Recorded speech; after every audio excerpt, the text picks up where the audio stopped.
Welcome to WhiskyCast, cask strength conversation featuring news and interviews from the world of whiskey. I'm Mark Gillespie. This is episode number 710 for June 28th, 2018. Coming up in just a few minutes. Certainly there are a number of rickhouses throughout the bourbon industry in Kentucky that have had some issues with these wood-boring beetles. And we've actually worked with some of the companies. A number of them, including Barton's, are taking proactive measures to address the problems with the beetles. While the cleanup and investigation into last Friday's warehouse collapse at Kentucky's Barton 1792 Distillery is just getting underway, there's been speculation on social media about whether insect damage to the warehouse's wooden ricks might be to blame. We don't deal in speculation. Instead, we'll talk with an expert on the issue. Entomology professor Michael Potter of the University of Kentucky's Agriculture College has worked with many of the state's distilleries on the potential issues from what are known as powderpost beetles. Our conversation on critters is coming up later on WhiskyCast In-Depth, along with the calendar of events, your voice behind the label, and in the What I'm Tasting This Week department, my tasting notes for a mystical, mysterious single malt from Islay. It's all just ahead on this edition of WhiskyCast. This is whiskey, Johnnie Walker's Scotch whiskey, from this place and these people, Scotch makers, creating the bold and complex flavour of Johnnie Walker Black Label. Step right up. WhiskyCast, brought to you by Redbreast, the definitive single pot-still Irish whiskey. Those in the know Redbreast. Let's start with the news. It's brought to you by Highland Park. And we'll start in Bardstown, Kentucky, with the latest on last Friday's partial collapse of a warehouse at Sazerac's Barton 1792 Distillery. There is still no word yet on what caused half of the warehouse, with around 9,000 barrels of whiskey inside, to crash to the ground in a heap after the wooden racks holding those barrels collapsed. The other half of the warehouse is still standing, with another 9,000 barrels inside, and structural engineers have been working out the best way to proceed. That's according to Kentucky Energy and Environmental Cabinet spokesman Lanny Brannock. State regulators have been on the scene since Friday's collapse, monitoring the situation. As far as my knowledge goes, today they have not moved barrels. I think they're trying to figure out if they're going to shore up the building or try to move the barrels out of the building. I think that they're still looking at what the best solution is to make sure we don't have another release and another loss of their product, because obviously they don't want to lose their product either. Brannock confirmed that Sazerac will be cited for violating state pollution laws after spilled whiskey reached Withrow Creek and the Beech Fork River downhill from the warehouse. An estimated 1,000 fish were found dead after the spill, even though workers started digging a retention pond and dikes to contain the spilled whiskey shortly after the collapse. The company will also be cited for not immediately reporting the spill to the state, as required by law. This isn't like the police, where if you go down the road at 85 miles an hour, the police pull you over and they give you a ticket and the fine is X. So when we consider a fine or something like that, some sort of penalty for acts that have been done by responsible parties, there are a lot of factors that go into it. It's more of a negotiation than a simple, we bring you in and tell you what you're going to pay or what your penalty is. So we're going to cite them, and there may be a period of time before it's decided what is going to happen or what restitution they may have to pay or what they may have to do to sort of put the waterway back the way it was as best they can. Sazerac executives continue to decline any comment on the collapse following an initial statement last Friday evening in which the company said it may be days or weeks before the cause of the collapse is known. Once again, we'll talk with University of Kentucky entomology professor Michael Potter about a known problem with wood-eating powderpost beetles in some of the state's bourbon warehouses in just a few minutes. In other news, we are now starting to see the first impacts on American whiskeys from the new tariffs imposed by the European Union last Friday. While Brown-Forman started front-loading shipments of Jack Daniel's and Woodford Reserve to Europe and other markets involved in the growing trade war with the U.S., in anticipation of those tariffs, those supplies won't last for long. Brown-Forman has confirmed that it'll be raising its prices by 10% in the European Union member countries where it controls its own distribution. In other countries, it'll be left up to the local distributors to decide whether to pass along the cost of the tariffs to consumers. The EU imposed a 25% import tariff on U.S. whiskeys, but that tax is levied when a shipment of whiskey enters the European common market, and may not result in a straight 25% price increase. So far, other U.S. whiskey exporters have not followed Brown-Forman's move. Canada's new 10% tariff on American-made whiskeys goes into effect this Sunday, July 1st, while China's 25% tariff takes effect on July 6th. As of now, the Trump administration has not made any moves to retaliate against whiskeys imported from Europe or Canada. Meanwhile, Brown-Forman is finding itself in a legal battle over its Woodford Reserve Masters Collection series, more specifically, over the name of that series. Law360.com reports that Augusta National Golf Club, famous for the Masters, has filed a complaint with the U.S. Patent and Trademark Office's Appeals Board, objecting to Brown-Forman's application to register the Masters Collection trademark for its series of whiskeys. Brown-Forman filed the application last year, even though it's been selling the Masters Collection series for almost a decade. Augusta National claims consumers will be confused over whether those whiskeys have something to do with the golf club or the Masters tournament each April. Turning now to new whiskeys, and another slight bit of name confusion. When the results of the San Francisco World Spirits Competition were announced a few weeks ago, Crown Royal's newest release won the Best Canadian Whiskey Award. But you'll have to look for it under a slightly different name now that it's on store shelves. That's because the award went to Crown Royal's Noble Collection 13-year-old Bourbon Mash. It's now being released as the Noble Collection 13-year-old Blender's Mash. You might recall the recent controversy over Crown Royal's original Bourbon Mash release a few months ago that led to complaints over a Canadian whiskey being allowed to use the term Bourbon Mash in the U.S. The Treasury Department's Tax and Trade Bureau admitted to making a mistake in approving that label and reversed it, while allowing Diageo to sell off the existing bottles of the no-age statement Crown Royal Bourbon Mash, which has been relabeled as Blender's Mash. In this case, the entry deadline for the San Francisco competition was before that change was made, which is why it was entered under the Bourbon Mash name. Crown Royal's distillers in Gimli, Manitoba, use the term Bourbon Mash in-house to refer to their whiskey made from a corn, rye, and malted barley mash bill. It's used as one of the flavoring whiskeys in many of the Crown Royal blends. Crown Royal Master Blender Mark Balkenende says the Blender's Mash is a perfect expansion for the annual Noble Collection releases of unique Crown Royal blends.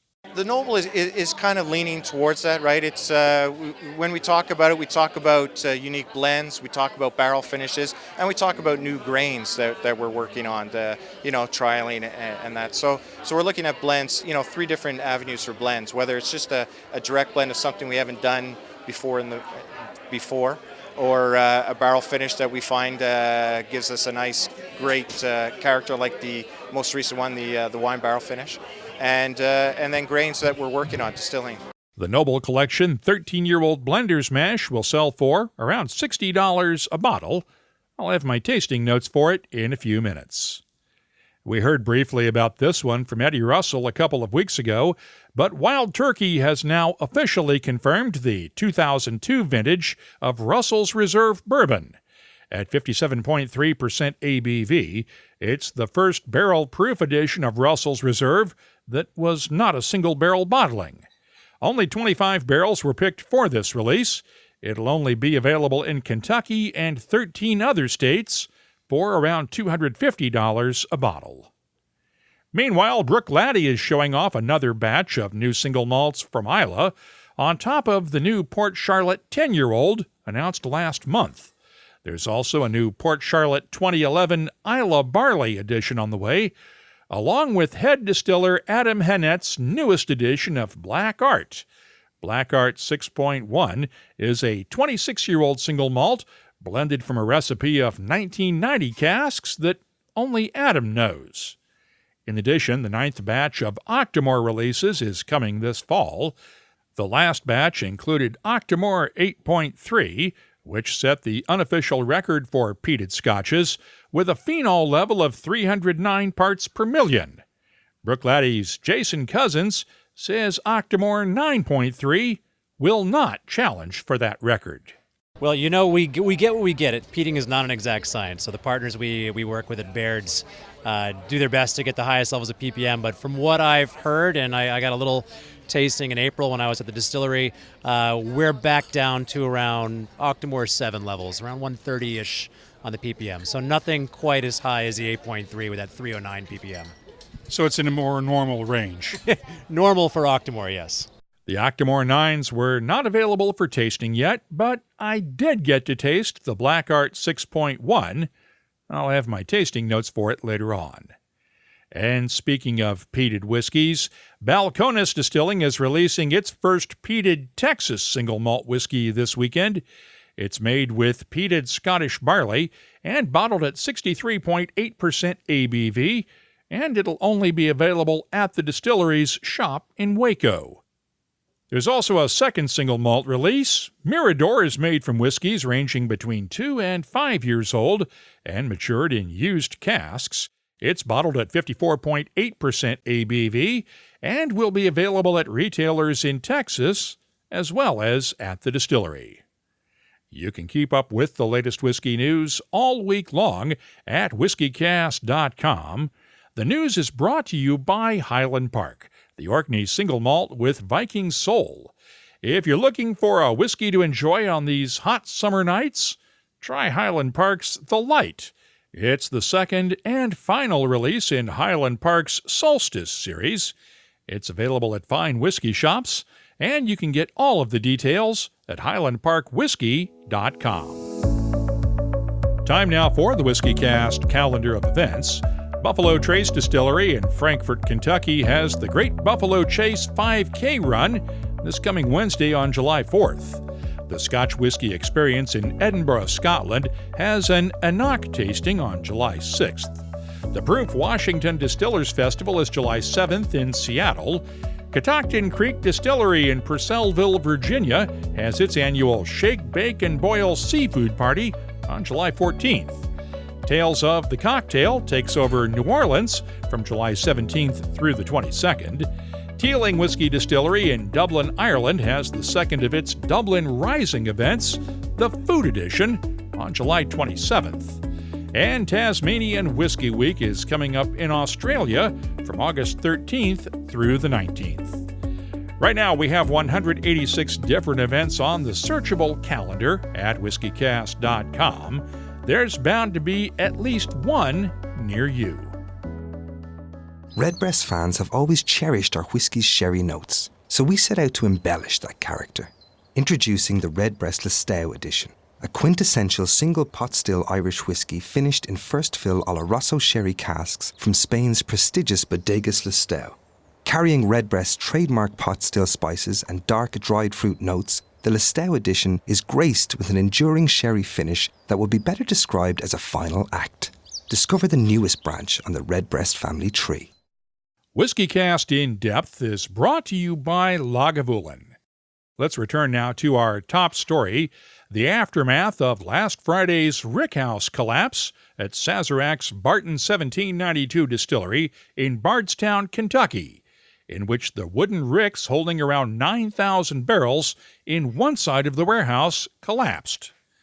Just to put the weight stress on ricks into perspective, when they're filled, each bourbon barrel weighs around 500 pounds each, give or take a few pounds. Let's allow for the Angel's share from evaporation over the years and assume an average weight of around 475 pounds per barrel. Now, give or take a few thousand pounds, that would put the weight of the barrels in the ricks that collapsed last Friday at 4,275,000 pounds. The largest version of the Boeing 747 jumbo jet has a maximum takeoff weight of 970,000 pounds, meaning the ricks that collapsed the other day were holding the approximate weight of more than 4 747-800 series jets. So when you're dealing with that much weight, any compromise in the structural integrity of a rick could become a big problem. Social media was buzzing after the collapse, with a number of Twitter users recalling a 2015 blog post by Howard Levinson, who blogs under the pen name The Bourbon Truth, in which he discussed the potential for damage in rickhouses caused by powderpost beetles. Now, powderpost is a generic term that covers 3 different types of wood-eating beetles, and the name comes from the sawdust-like powder the beetles leave behind as they feed.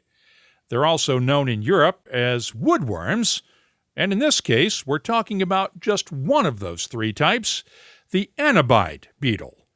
Michael Potter is a professor of entomology at the University of Kentucky's College of Agriculture.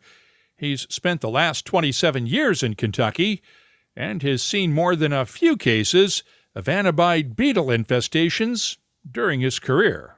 It's not like every rickhouse has wood-boring beetles, but a percentage of them, a portion of them, from time to time will, start showing evidence of the powder and the exit holes of these beetles. And, this particular type of beetle attacks old wood. A lot of these powderpost beetles will only attack rather new wood, like you'll get them in a brand new hardwood floor or a piece of cherry furniture. But this particular type of beetle will infest wood that's been, in service for many, many years. I just got actually back from a trip to London, England, and, I basically, for example, found similar types of damage in the bedroom of William Shakespeare. It's a chronic problem in Europe and very old structures. So the fact that these are old rickhouses with old wood, that doesn't matter with this particular type of beetle. But anyway, the problem is that adult beetles land on the surface of the wood. They fly in from outdoors, and they lay their eggs on the surface or in the crevices of the wood, and the little larvae, the immature beetles, hatch, and they tunnel through the wood.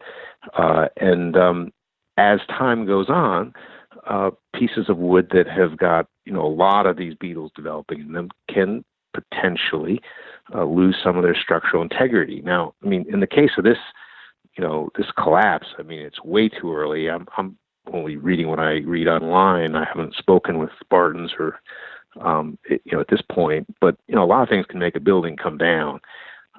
So it's definitely hard to say whether the beetles contributed in this case or not at this point. But certainly there are a number of rickhouses throughout the bourbon industry in Kentucky that have had some issues with these wood-boring beetles.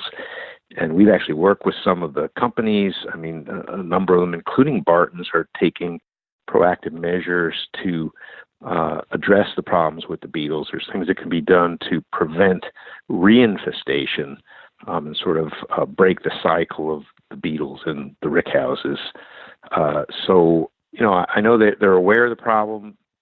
At this point, we don't know whether that contributed in any way to this collapse or whether it was, a partial contributor to it. And more details I assume, will be forthcoming from Barton's. And let's emphasize that, as you just said, we don't know what caused the Barton incident last Friday. But it's worth noting this potential hazard from these beetles because we have a lot of small-scale distillers who are building rickhouses or smaller warehouses who are sort of new to this industry and may not be aware of the impact that these beetles can have and that termites can have on the structural integrity of their ricks. So I think we're presenting this more for education for the distilling community, as well as trying to explain some of the potential issues that could have led to this. And I just want to emphasize that we're trying to do this more for education than placing any kind of blame or implying that the beetles did it in this case. That's correct. This again, a number of the distillers are aware of this problem with powderpost beetles in these rickhouses and are taking proactive measures to try to, for example, treat some of the wood with some long-term protectant materials that can basically intercept these beetles as they're laying eggs on the wood. Some of the newer houses that are going up, they're doing some preventive treatments in those. But the biggest thing is just to be aware of the problem and know what to look for. And basically, the presence of the beetle is it's pretty easy to know because you'll start seeing the appearance of sort of white powder. That looks like freshly cut wood.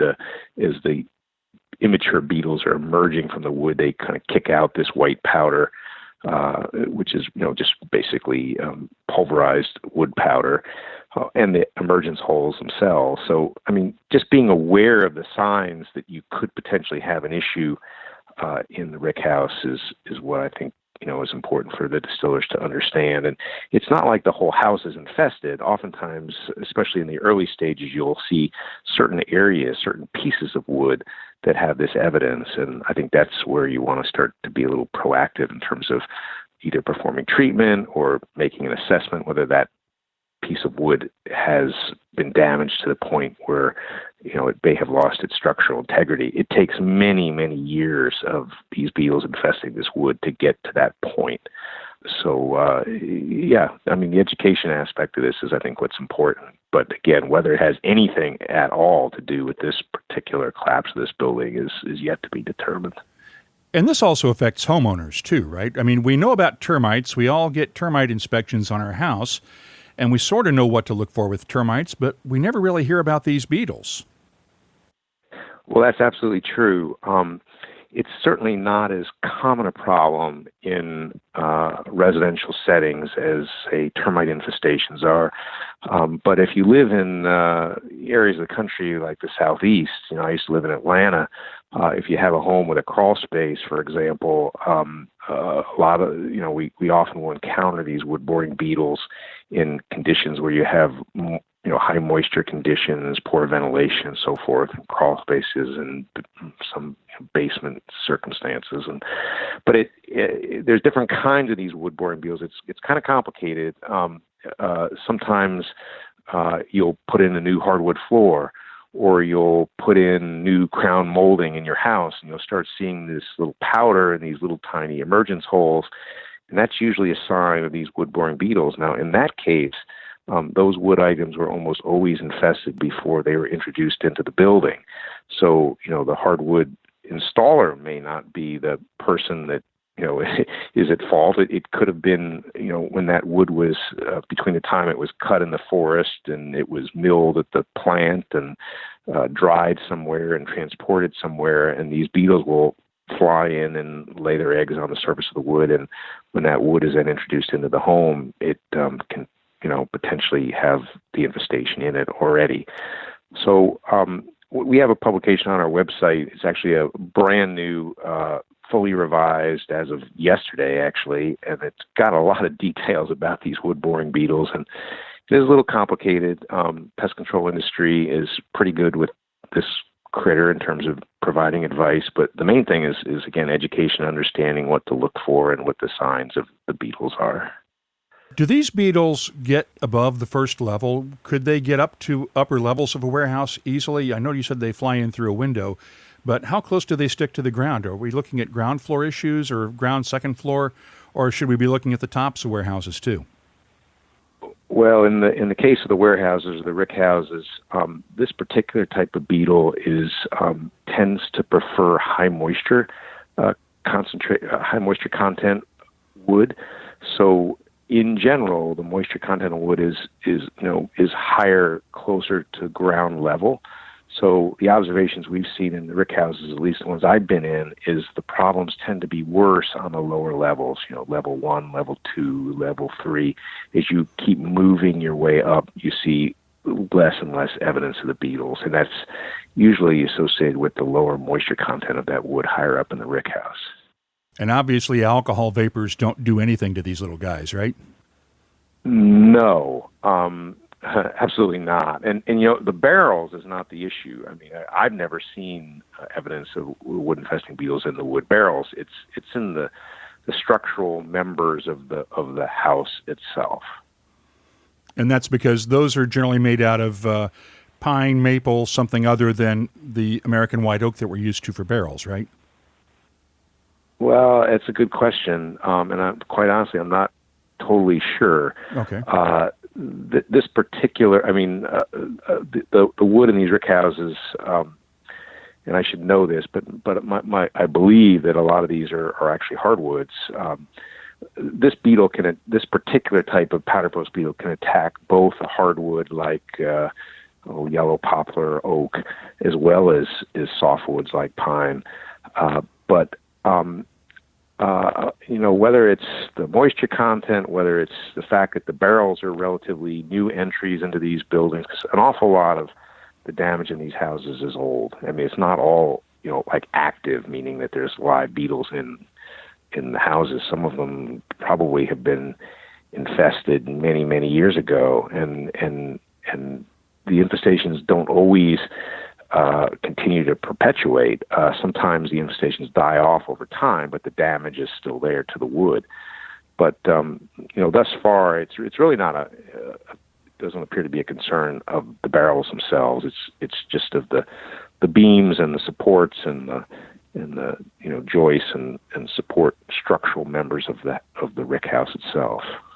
Are there any other insects that we should be looking at in these rickhouses as well? We briefly mentioned termites, but should we be watching more for termites and carpenter ants and things like that as well? Are there any other critters that we should be watching for? Well, anytime you've got a wood building out in nature, you can potentially have issues with termites and carpenter ants. I mean, from my experience, occasionally we'll see termites infesting the siding of one of these warehouses, but it's not really such a great concern, at least from the structural integrity. I mean, termites, like wood-boring beetles, it takes a long time to inflict damage, and I have not seen termite infestations in the center structural support areas of these buildings. It's usually been more on the siding, where the siding meets the ground, and basically non-structural support members. So the termite issue is not a huge one. I don't think, other than that, it certainly could have some damage to certain, portions of the building. And termites are usually, fairly visible. I mean, either you see the swarms of the winged bugs, or you see the mud tubing going up the siding of these barns, because everything is open and exposed. It's not like a living structure where a residential home where you've got walls and hidden locations where termites can be working and you don't know they're there. There are other bugs that are of potential issue to distillers and any type of food processing or manufacturing facility that can get into the finished product, but that's more in the the final stages of bottling a bourbon and so forth. And usually these plants have supervision, quality control, pest control service to try to ensure that any of those other critters that could get into the same types of food items that you make in your own home don't get into the finished product of the bourbon. And with the powderpost beetles, sealing the wood will keep these beetles out, right?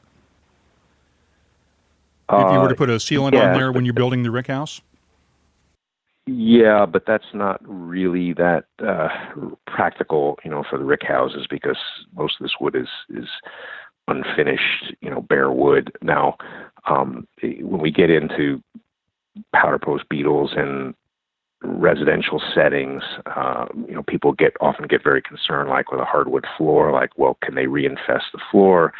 Once the floor is finished, that's not possible. The beetles tend to not attack finished surfaces.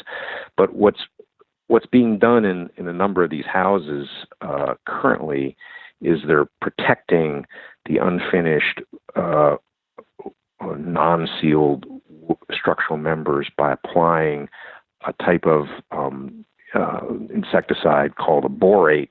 These are products that are widely used in wood protection.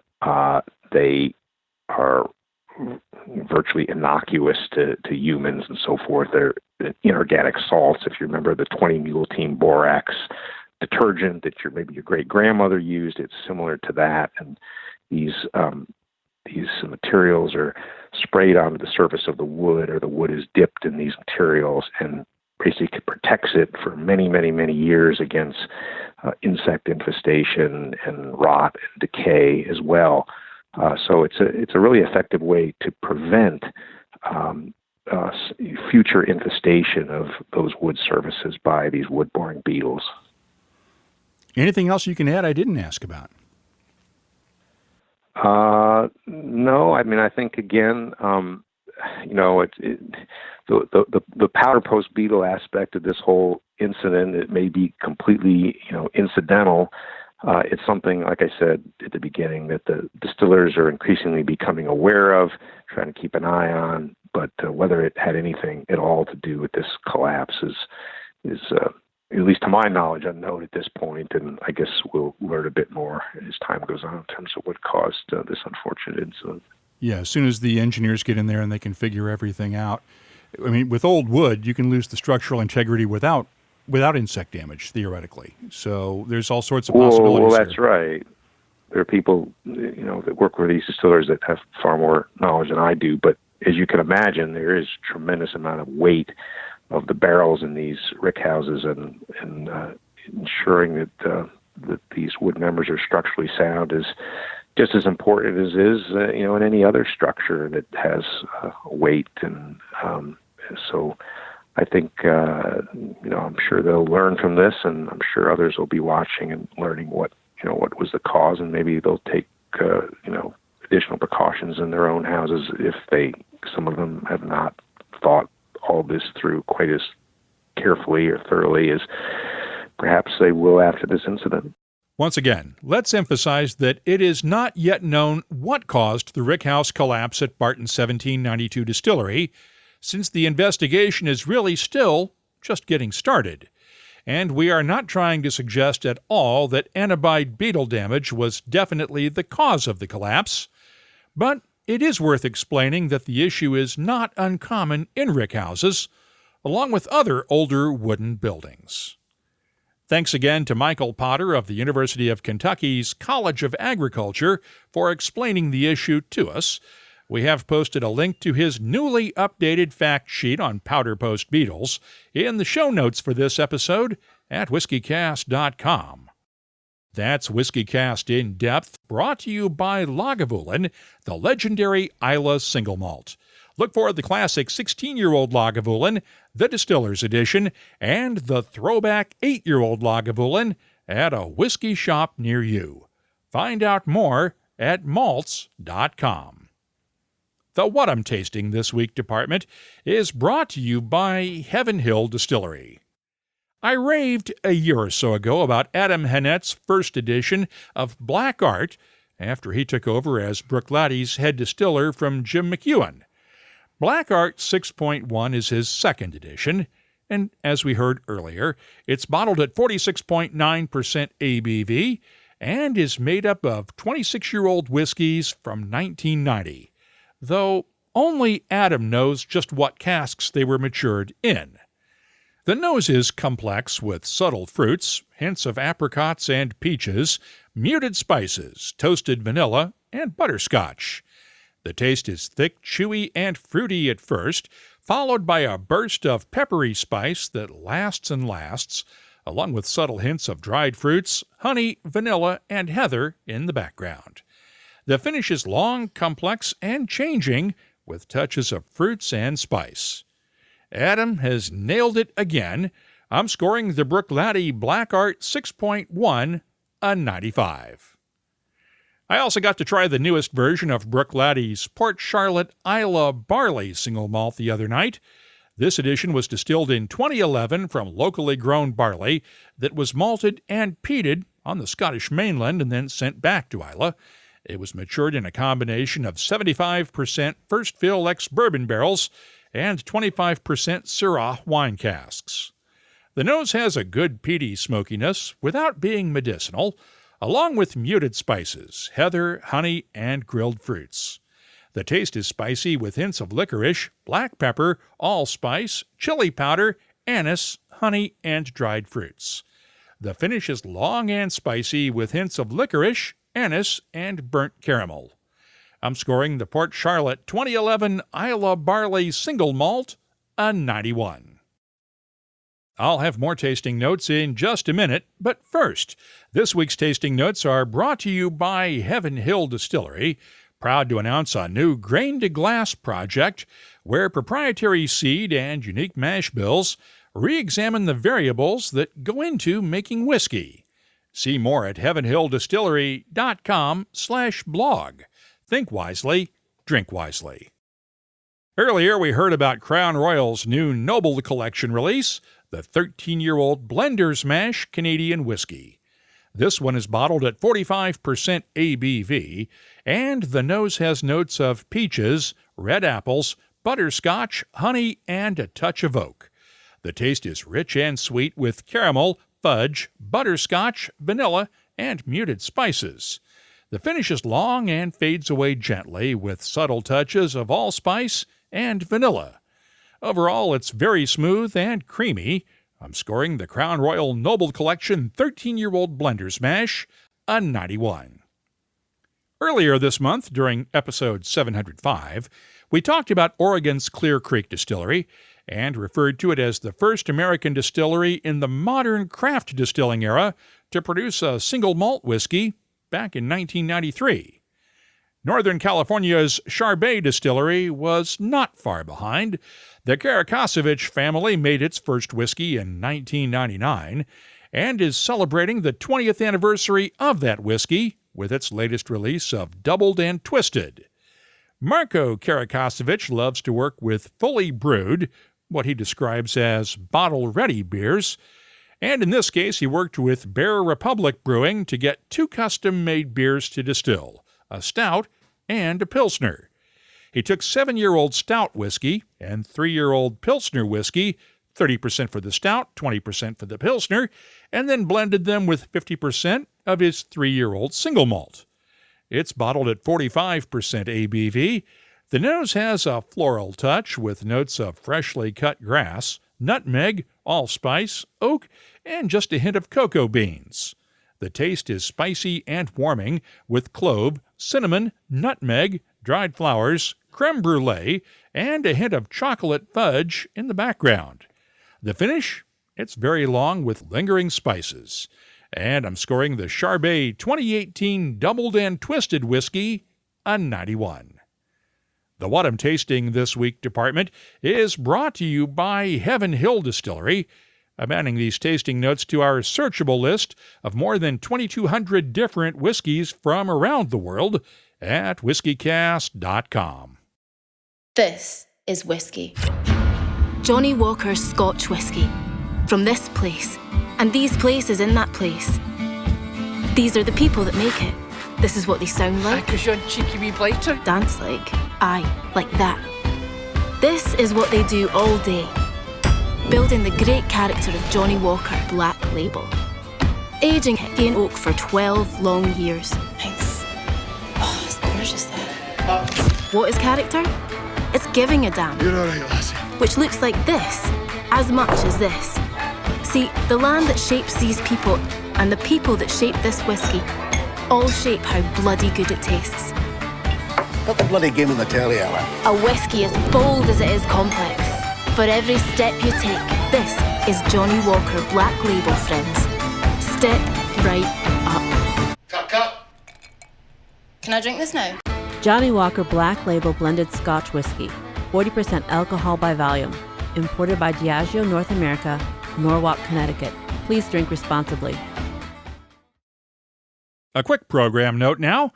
When we started producing 2 episodes of WhiskyCast each week back in April, I mentioned at the time that there would be some weeks where we'd only be doing 1 show, and that will be the case this coming week. Listen as usual this weekend for our next episode of WhiskyCast, but with the Independence Day holiday coming up this Wednesday, we're going to skip the midweek episode and come back next weekend with another new show. Now, let's open up the inbox for your voice, brought to you by Lot 40. On the Bardstown Rickhouse collapse, Robert Mark posted this note from Maryland on our Facebook page.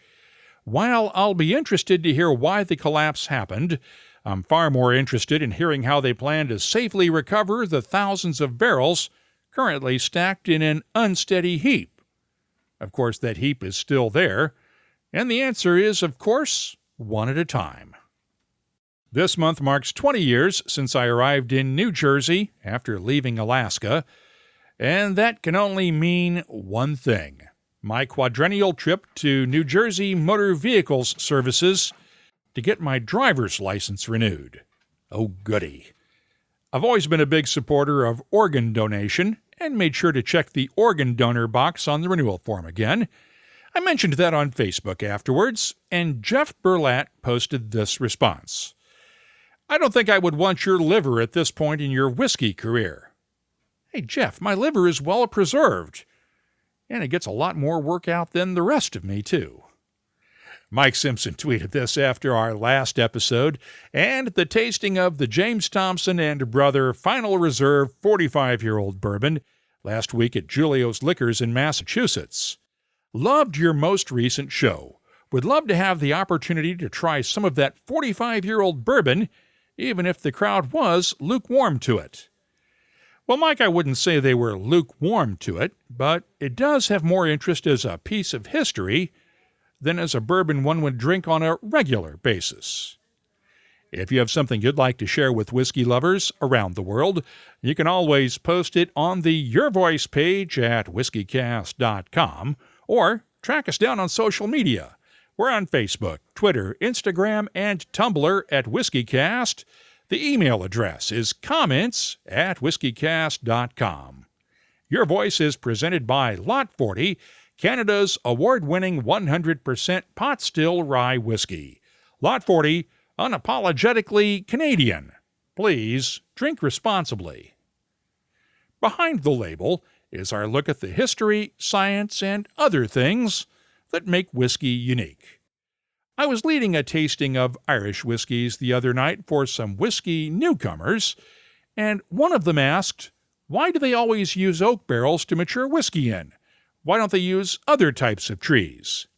It's a fair question, especially for someone who is just starting to explore whiskeys. You can make barrels out of lots of different types of wood, but most species of wood are better suited for storing so-called dry goods. Back in the day, one might ship out barrels of nails, spices, flour, or other things on a barge or a ship. But to mature whiskey or wine, or to store other liquids in a barrel, requires wood that is just porous enough to let some air inside, but not let any of the liquid in the barrel leak out. And that's what oak is really good for. It swells up slightly when the staves absorb liquid as a barrel is filled, and that helps seal up the joints between each stave, along with the crows, those grooves at each end of the barrel that hold the heads in place. In Scotland, the law mandates oak barrels exclusively, while U.S. law allows some flexibility for so-called finishing barrels. One distiller told me a few years ago that he tried finishing some whiskey in maple barrels, but the barrels were so leaky that they couldn't be used for more than a few months at a time. If you have something you'd like us to look at on Behind the Label, just use the contact form at whiskycast.com to get in touch with us. That's also where you'll find links for the WhiskyCast Tasting Panel podcast, our WhiskyCast HD videos, the latest whiskey news, events, tasting notes, cocktail recipes, and a whole lot more, including a complete archive of past episodes. Our cask strength conversation continues online all week long. Look for us on Twitter, Facebook, Instagram, and Tumblr at WhiskyCast. Our email address is comments@whiskycast.com. WhiskyCast. Brought to you by Redbreast, the definitive single pot still Irish whiskey. Those in the know Redbreast. This is whiskey, Johnny Walker's Scotch whiskey, from this place and these people, aye, Scotch makers, creating the bold and complex flavour of Johnny Walker Black Label. Step right up. WhiskyCast is a production of Cask Strength Media, copyright 2018, and comes to you twice each week from the charming, yet regrettably dry town of Haddonfield, New Jersey. I'm Mark Gillespie, reminding you that when you drink, please drink responsibly. Thanks for listening.